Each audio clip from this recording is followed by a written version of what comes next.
Small Bird and a Golden Crown. A short moral story. Once in a forest, there was a small bird who loved singing.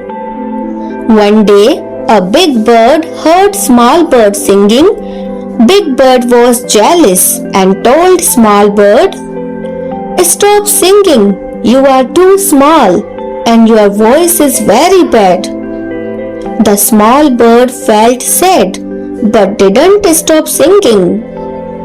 She practiced every day and her voice got better day by day. Few days later, a king was passing by the forest. He heard Small Bird's beautiful song and was very impressed.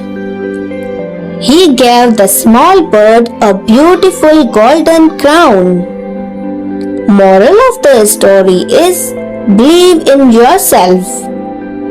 Thank you for watching.